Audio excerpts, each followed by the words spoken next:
The purpose of this set of notes is to show how we can estimate the regression parameters of a logistic regression model. In other words, we want to estimate the betas that we've seen in our model. The way that these estimates come about is through maximum likelihood estimation. Now, previously we've seen our likelihood function stated something like this, where we have a likelihood function that's a function of our regression parameters given our observed data, and then we take the product of n different Bernoulli distributions associated with our problem of interest, where n is our sample size. Now, from what's different from what we've had before is now we have a logistic regression model. So our pi sub I there, the probability of success, is written in terms of our logistic regression model. So to find now the parameter estimates, in other words, the estimates of the betas, what we can do is something similar to what we've seen in chapter 1, where we find the log of the likelihood function. So it's the sum of the y sub i's times log of pi sub I plus 1 minus y sub I times the log of 1 minus pi sub I. And again, pi sub I then is what's represented by our model itself.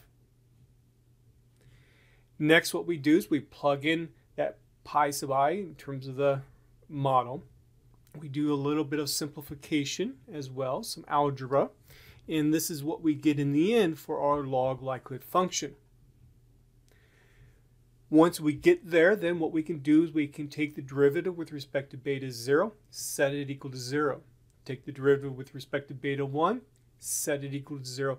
Go all the way to the last beta, beta sub p, and do exactly the same thing. So then what we have there are p plus 1 equations essentially. We have a system of equations. We can then solve for the betas in that system of equation. That solution then represents our maximum likelihood estimates.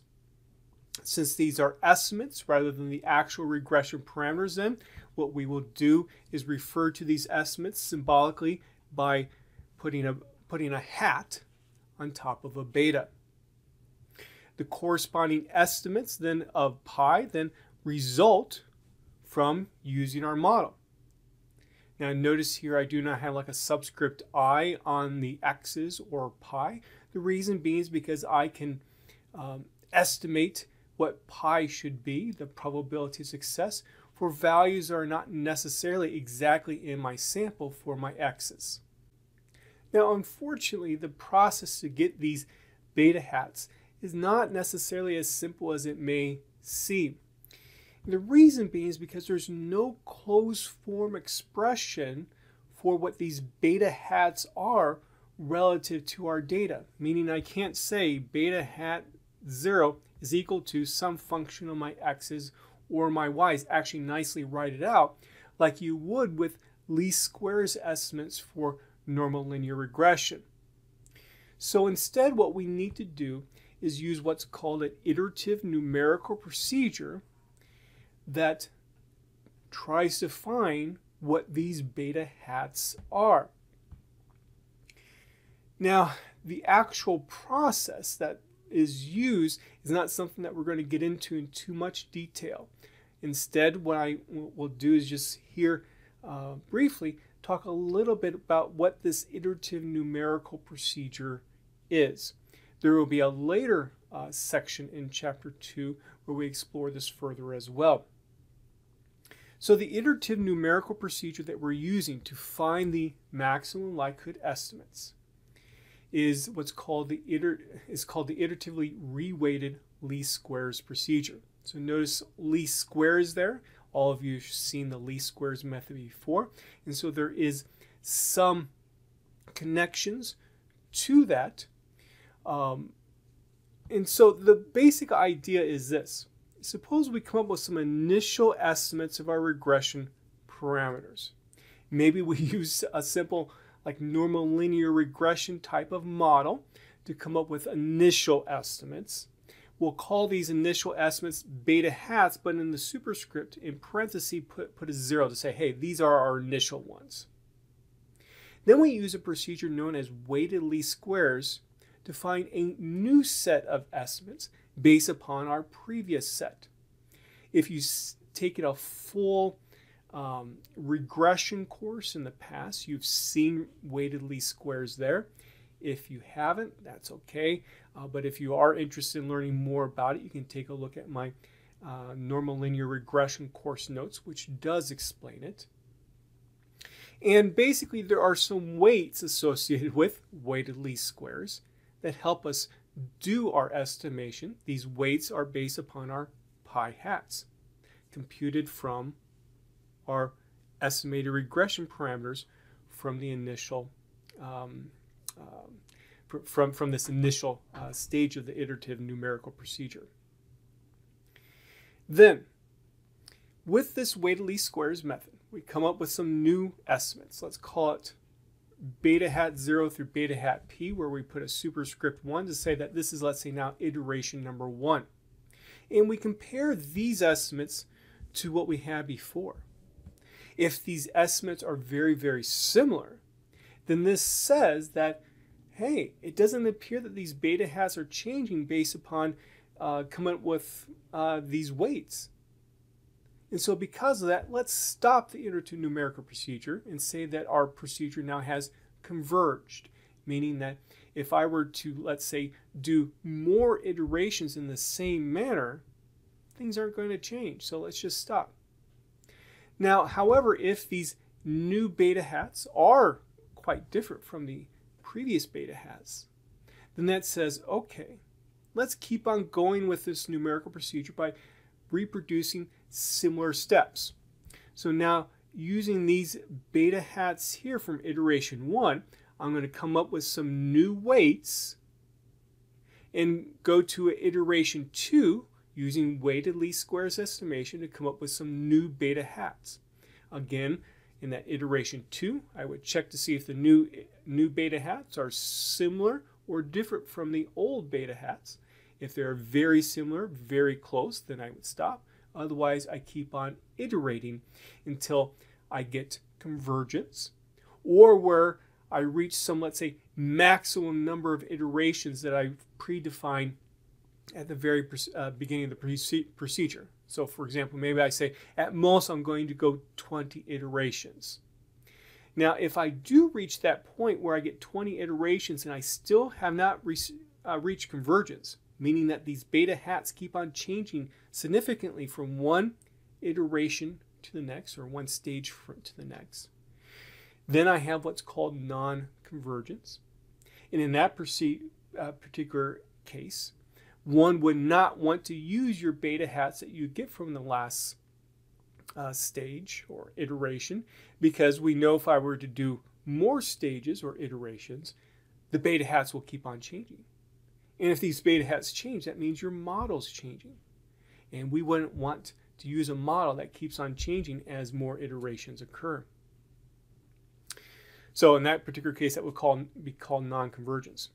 We will have a whole section of our notes on non-convergence, but for now, the basic idea that you need to get here is that we use a numerical iterative procedure to estimate our regression parameters, and there are actual cases where you may not have convergence. Now, we don't need to do all this numerical iterative procedures by hand, meaning actually do each iteration one by one ourselves. Rather, there's a function R called GLM that's in the stats package that comes with the default installation of R that will automatically do it for us. GLM stands for Generalized Linear Model. Generalized linear models represent a whole class, you could say, of different kinds of regression models. Again, later in chapter 2, we will examine this classification of these models in more detail. Okay, so the main example that we're going to be working with here in this set of notes and many other notes as we go along is one that deals with place kicking in football. Now, we've already talked about one type of place kick called a field goal. A field goal is worth 3 points to a team if the field goal is made or is a success. It's worth 0 points to the kicking team if it's a failure or a miss. But with place kicks in general in football, there are two different types. So field goal, and then there's one called a PAT, point after touchdown.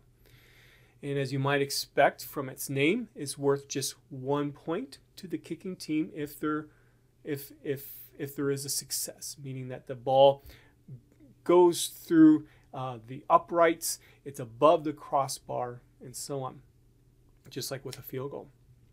So it's worth 1 point if successful, 0 points if it's a failure. Also, this kick only occurs after a touchdown in football has been scored.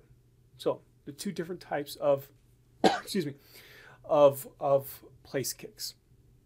A kicker who does these place kicks is often referred to as a place kicker. Now, this example and the corresponding data is something that I actually collected, or the data itself is what I actually collected myself. This data and my resulting analysis resulted in my very, very first paper that I ever had wrote. Now, it's been a number of years since this particular paper has been published, but the conclusions that we reached then, generally speaking, hold still now today for place kicking. And also there are a number of interesting, you could say, twists and turns in this data analysis that make this data very, very good to use in an educational situation such as this here. And so despite the age of the data set, that's why I still use it in my book and also my course notes. Okay. So there was many variables that I collected information on, and this data comes from actually one season in the National Football League, the NFL, and there was many variables I collected information on. Here are just the ones that we are going to work with in this set of notes. The first variable is the week of the season that a particular place kick took place. Is it week 1? Is it week 2? All the way up to 16 or so. And why did I collect information upon this? And well, maybe this is kind of stretching things, but maybe as during the season evolves, a place kicker's foot that's being used to kick the football gets tired, and therefore maybe his probability of success goes down because of that. That is some really rough logic behind it, but you can imagine, let's say, as the season goes along, there's more of a chance for a place kicker to get injured, and that could affect his probability of success then. Now, the main variable that's going to affect the probability of success for a place kick is the distance. The farther that the kick is done, probably the lower the probability of success. We'll be able to examine that actually shortly. Another variable is change, where this is a binary variable, binary explanatory variable, where it's equal to 1 if a lead change would occur if the kick is a success or it is good, it is made, 0 otherwise. To help explain that, consider the situation of, let's say, the score is 9-10, where the team with 9 points is kicking the ball. If a field goal is being attempted and it is a success in the end, then the score becomes 12-10. So now the kicking team is leading where before they were not. This is an example of a lead change place kick. And that's for a field goal. If instead a PAT was done with the score 9-10, if successful, the score becomes 10-10, and that would be a lead change place kick as well. So change is equal to a 1. So what change is trying to get at, you could say, is it's a measurement of pressure on the place kicker. Because if there is a lead change, there might be more pressure on the place kicker to make the kick. So that's one way that I chose to measure pressure. Another way was with this variable called a lap 30. In the NFL, there are 30 minutes in a half of a football game. And you might imagine that as the game goes along and you get closer and closer to the end of the half, there might be, let's say, more pressure put on the place kicker to make the kick. And so given that, lap 30 is the number of minutes remaining before the end of the half. We have a variable known as PAT, which represents, is this a PAT, point after touchdown, or is it a field goal? A binary explanatory variable with levels of 1 and 0. Type indicates, is this kick done indoors or in a dome stadium, or is it kicked outdoors? Field represents, do I have a grass surface that the place kick is being attempted on, or is it artificial turf? And the last variable is wind. It's a binary variable representing, is the place kick being done under windy conditions or not, where I use 15 miles per hour as the cutoff point between windy and non-windy. Now you might be wondering, why am I using a binary variable here? Why not I just use the wind speed itself? That's actually kind of a complicated, this is actually a complicated situation here. The reason being is because the wind tends to swirl inside of football stadiums. So if the wind's out of the north at, let's say, 10 miles per hour, actually inside the stadium it might be a little bit different. Also, inside of dome stadiums, you might think that there's no wind, but that's actually incorrect. There is some air circulation that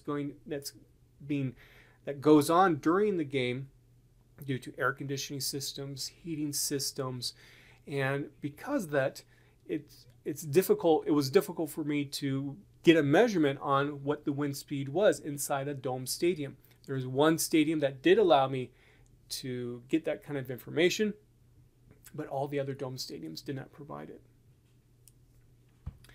So in that particular case, if it's inside a dome stadium, I say, okay, it's probably not going to be windy, so I'm going to give it a value of 0.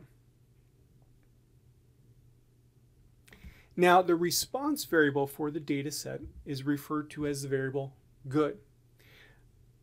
The place kick is good or a success if good is equal to 1, 0 if it's a failure. So I have data here on 1,425 place kicks that were attempted during one NFL season. The data is stored in a comma-delimited file called placekick.csv. Now, if you're a little bit unsure how to get data into R, please take a look at my Appendix A, which explains a variety of different ways to do that. I'm going to show you my main way that I like doing this, and that's in my book. So if we take a look at the data itself, let me bring it up. So placekick.csv, if I were to open it up in the Windows program known as Notepad, this is what it looks like. A .csv file corresponds to a comma delimited file, meaning each of the variables, each of the data values are separated by commas. So in this particular file, what we see is for week 1, the distance for the first kick was 21 yards. Change was 1, meaning it was a lead change place kick. It was attempted with 24.72 minutes left to go in the half. It was a field goal, so that's why PAT is equal to 0, and so on. It was a success. That's why good is equal to 1. So the very first row here, we see that we have the variable names. Sorry, I didn't mention that before. And all the subsequent rows correspond to the actual data. Now, comma delimited files can be opened up really easily into Excel. So in my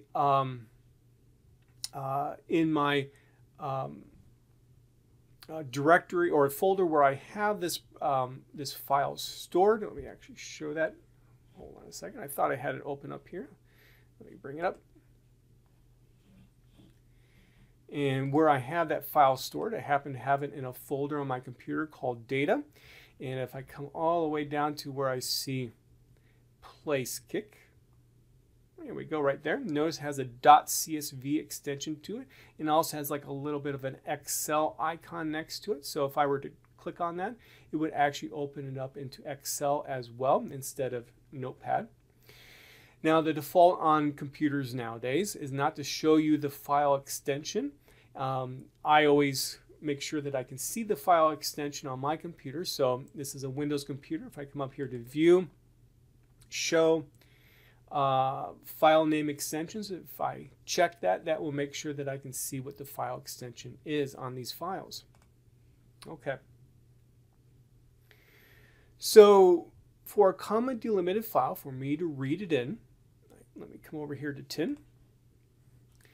I can use a function called read.csv, and I just need to specify the file and the corresponding folder where it's located. The folder is located in my C, on my C hard drive on my computer. It's in a data folder, and there's the name of the file.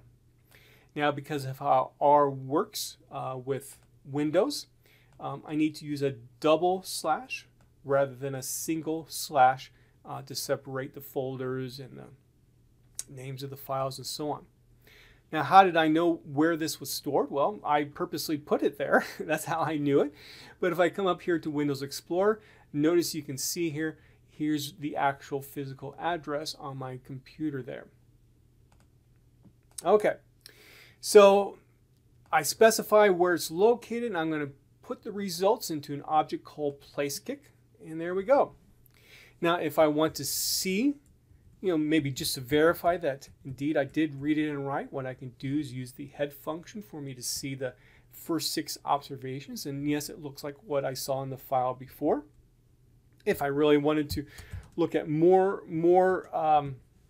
observations in the data set, I can use the argument n and say I want to see the first 10.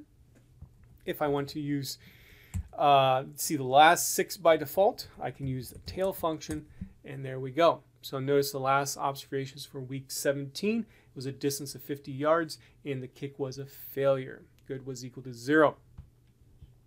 Okay. So there's my data. Now for right now, what we're going to do is focus on one of the explanatory variables, distance, that's in this data set. And so we're going to use distance to estimate the probability of success on a place kick. And so I can state what my model will be that I'm trying to estimate. Remember, there's essentially 3 different ways that you can state your model. I'm using the most compact one here, the logit of pi, which means the log of the odds of success. Logit of pi is equal to beta 0 plus beta 1 times x1, where x1 is the distance variable. I could also rewrite the model like this in a less formal way, where I replace x1 with the actual variable name. That's completely fine.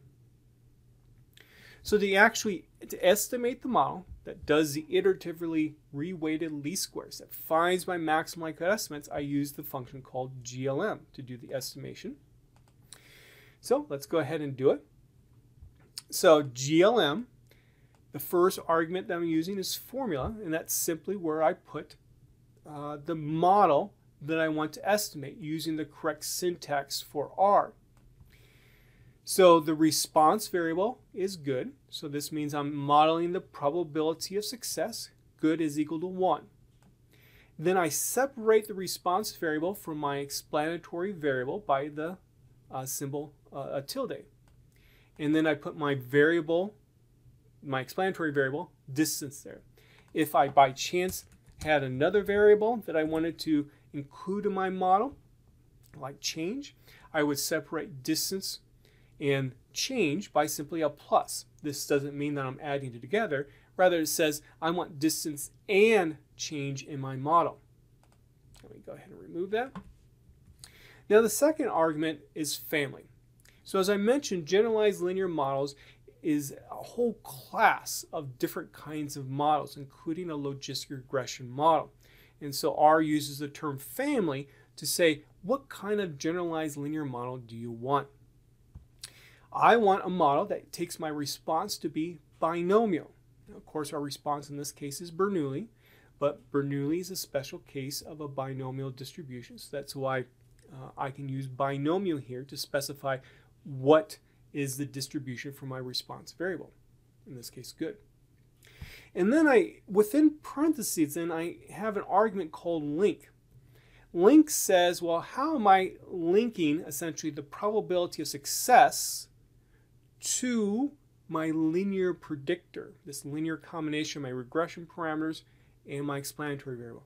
I'm using a logit link. So if we come back here to my model, notice how I have logit a pi here, and then I have this linear combination of the explanatory variables with the linear combination of the regression parameters with the explanatory variable. Okay. Next, I say, where's my data? Well, it's in a data frame called placekick. And so I'm going to put the results into an object called mod.fit. I could have used some other name if I wanted to. The reason why I like to use mod.fit as a general term is it says essentially, or stands for model fit. I am fitting my model to find the corresponding parameter estimates. So I put the results into mod.fit, and there we go. We have estimated my model. If I want to see more about what's inside mod.fit, I can simply type mod.fit, and here we go. So we have coefficients. That is just a term that R is using for, hey, you have these regression parameters. The intercept term, the beta 0, is estimated to be 5.812. So beta hat 0 is 5.812. The beta hat, that would be a coefficient on distance in our linear predictor here, is negative 0.115. Okay, so let me go ahead and just label this just for emphasis. Here's beta hat 0. Here is beta hat 1. So with that then, I can state my estimated logistic regression model as the logit of pi hat. Notice I have to put a hat on top of pi because now it's an estimated model that I'm working with. Do note that if you leave off the hat when you state your own model, I will take off points on a test or other graded items. The estimated logistic regression model is logit of pi hat is equal to 5.812 minus 0.115 times the distance. Okay. So what we can see here then with that negative value, that as the distance increases, the probability of success goes down. Again, think about why that makes sense. As the kick is getting farther and farther and farther away from where the uprights and the goalposts or the crossbar, all that's called goalposts, where those are located, the kick is more difficult to make. And that's what this model is saying. Now, there's actually a lot more information stored in mod.fit than what we had shown when I just simply typed mod.fit. Mod.fit is a particular object format known as a list. A list allows you to link together a whole bunch of sets of information. And so if I want to see what information is stored in mod.fit, I can say names mod.fit. And here's a list of all the information that is stored in there. So in other words, you can think of it like this. I have mod.fit, if I can spell, and it's linked to something called coefficients. It's linked to something called residuals. It's linked to something called fitted dot values. It's linked to a whole bunch of other stuff. Now, if I want to see exactly, well, what is coefficients, then all I need to do is say mod.fit $ coefficients. And what do we get? We get beta hat 0 and beta hat 1 back. As another example, notice there's something called formula there. And so if I come back here to R and do mod.fit $formula, I get in R syntax what my model was.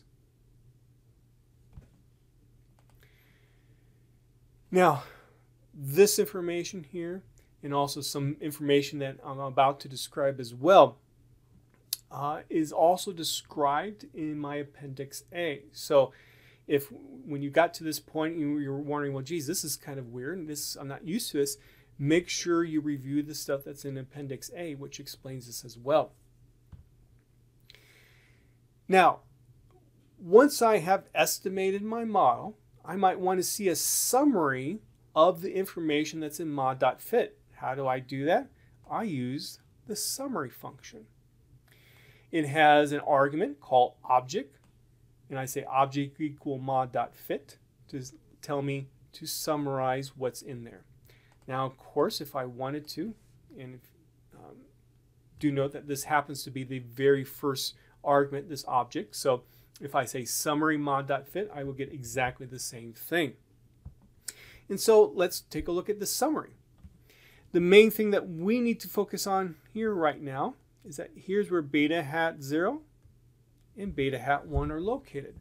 So we have an intercept row, we have a distance row, and we have an estimate column. There's a bunch of other information that's being displayed in this summary as well, and as we learn more about logistic regression, we will cover those items. Okay.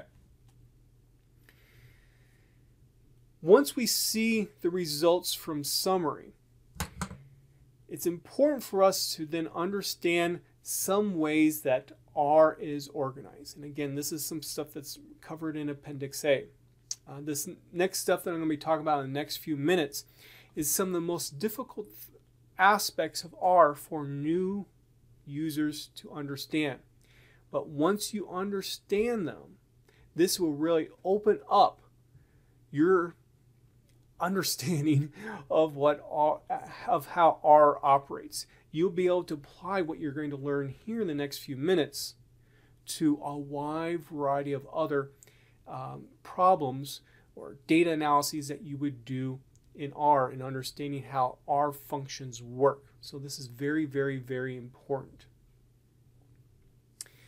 So R is often referred to as an object-oriented language because how functions operate depend upon what the class is of an object. So for example, if I look at mod.fit here and I use with it a function called class, mod.fit actually has two different classifications, or classes with it, I should say. One's called GLM, one's called LM. Now, this GLM just so happens to have exactly the same name as the GLM function. It doesn't have to happen like that. It just does in this particular case. Now, the reason why it's so important to understand what the class is because there are some functions that operate on a whole bunch of different classes, such as summary. These functions are referred to as generic functions. And so the way that a generic function works is as follows. When I said summary mod.fit, the first thing that R did was it looked at what was the class of mod.fit, and it saw it was summary. Next, what R did was, okay, I'm going to run a new function called summary.glm,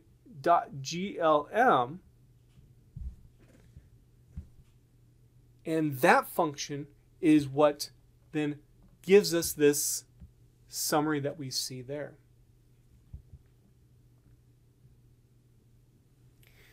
So this summary.glm is referred to as a method function. So we have generic functions that are meant to work with a whole bunch of different objects that have, are meant to work with objects that have a whole bunch of different classes. Then we have method functions that are purposely put together essentially to work with essentially one or two classes. The general format for a name of a method function is the generic function name dot the the class of that corresponding object of interest. And so there are many different method functions associated with summary. So we looked at, or when we ran summary mod.fit, again, what is actually run is summary.glm in the end. But let's say that I were to run instead summary placekick. So same function name that we saw before, but now I'm working with the actual data frame itself. Look what happens. Something totally different was returned to me. Well, why? Well, the class of placekick is data.frame. And so what R is actually running here is summary, then the class name, data.frame. And let me go ahead and do that. That's what was actually run. So summary.data.frame is a method function associated with summary. It works on objects that have a class of data.frame. There's also a summary.default function. So let's say a particular object is put inside of summary where there is not a particular method function associated with that class of that object. R will then go to another function called summary.default and will try to run that function. Now you might be thinking, well, this is kind of complicated. Why would someone ever set up a programming language like that? There's a very good reason. And that is, very often we would like to, for example, summarize information. I want to summarize a model's fit. I want to summarize a data frame. I want to summarize something else. So rather than always having to remember, oh, I need to use summary.glm or summary.data.frame or summary.something else, how about instead we have one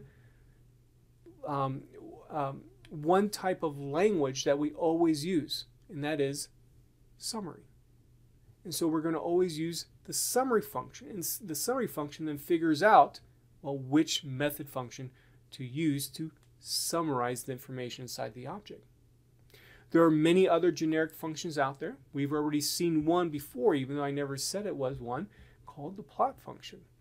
We will see another one later in chapter 2 that corresponds to the predict. And as you might imagine, it allows you to predict or come up with estimates of pi, essentially automatically. You can imagine a whole bunch of other different kinds of regression models out there that have a variety of different forms. So it might make sense then to have a generic function called predict that no matter what the model specification is, it will still come up with some kind of prediction in the end. So this is again why R is said to be an object-oriented language. Depending upon the class of the object, that's how a particular function will behave. Now, you might be interested in knowing, well, what summary functions are out there that are available to us associated with a certain class. And so there's a function R called methods, where I say class, in this case GLM. And what happens is that R is going to come back to me with a whole bunch of different generic functions. So for example, suppose also I do methods class equal data.frame. Now we have other method functions that are associated with a class of data.frame. If I were to say instead methods generic function equal whatever the name of the generic function is, let's say summary, then what R is going to come back to me with is a list of all the method functions associated with a generic function. So for example, there's summary.glm, and here is summary.data.frame. Okay, so that's how R works. One of the most important things then to understand with this as well is that where do I find help associated with a particular generic or method function. If I were to say help parentheses summary and parentheses, what will happen? Let me go ahead and bring my web browser over here. The help for summary will be displayed. Unfortunately, since this is a generic function, this will not be very helpful, because let's say if I want to have help on how things are being summarized for a class of GLM, that actually is not going to give it to me.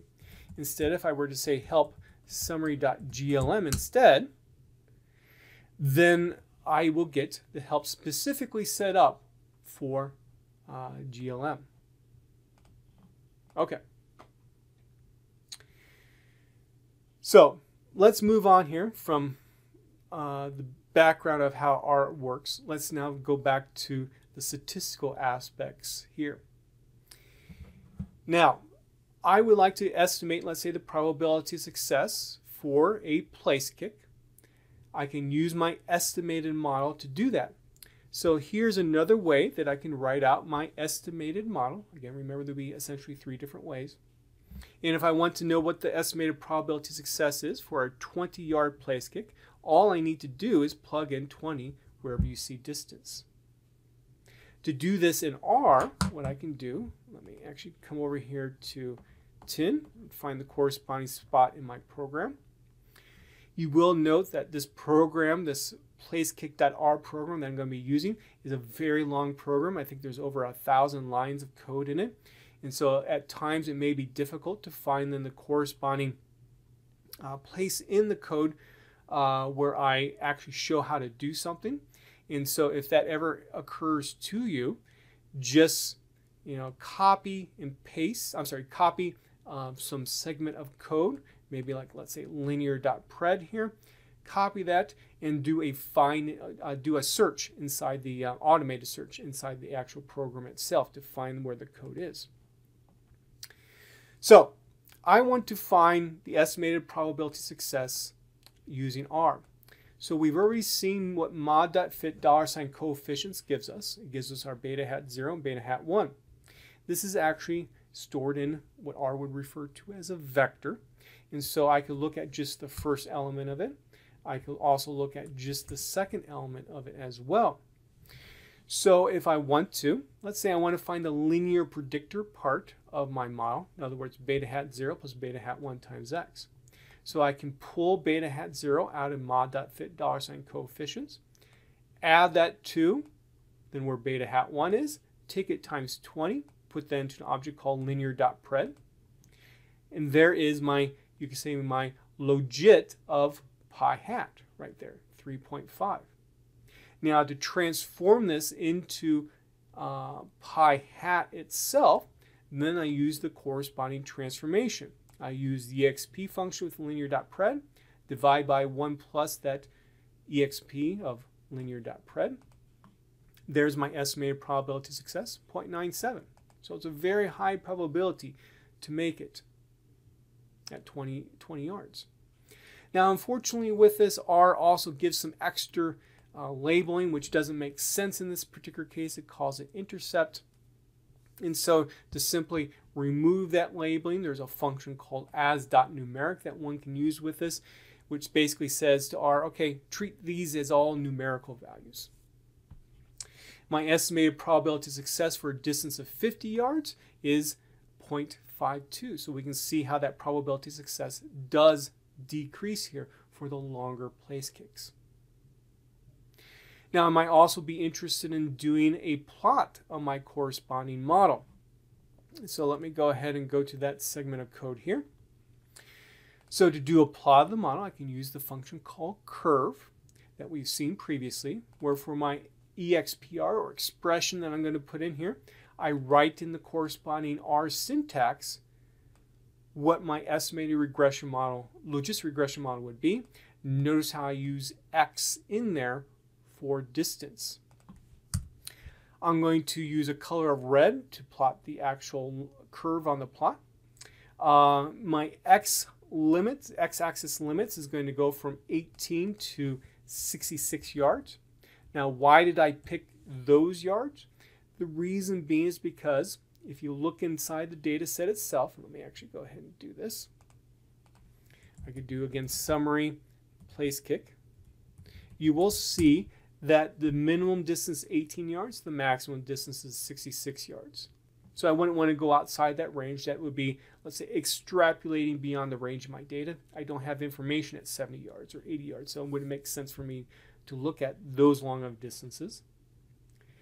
Then for my y-axis label, I do something fancy here where I use the hat function with pi when inside of something inside the expression function, which allows me to put pi hat on my plot. If you just want to type pi hat, that would be fine instead. X-axis label, main title of my plot, and then I'm going to put some grid lines on it using the default specifications for the grid lines. So let me go ahead and run that code. R opens up a graphics window in a different monitor that I'm using right now, and there is my estimated logistic regression model plotted. Let me come back over here to Word.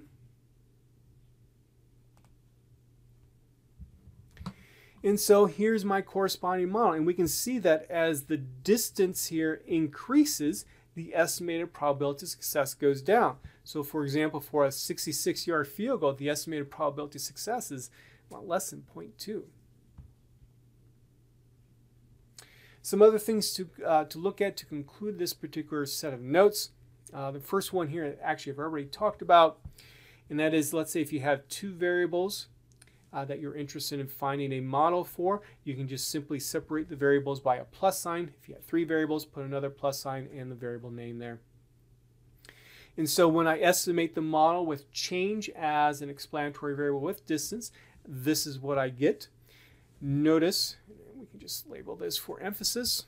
Here's beta hat 0, here's beta hat 1, here's beta hat 2 for this particular specification of the logistic regression model. Notice that change has a negative sign for, the estimated regression parameter is negative. So that says that when there is a lead change place kick, meaning when change is equal to 1, the probability of success goes down. So at least in this sample, our perceptions that maybe, these lead change place kicks have extra pressure on them. For the sample itself, it looks like our perception is holding true. This does not, though, necessarily say that this is holding true for the population of all place kicks, and we will look at how to make inferences to the population later on to make that judgment. So also, if you're interested in taking a look at this, you're not required. In my program and in my book, I show how one could actually do the estimation of these regression parameters without GLM. This can be handy in non-standard situations beyond logistic regression where you need to do some of the programming yourself to estimate a model that you've developed. Okay, so that then concludes this first section on how to estimate a logistic regression model.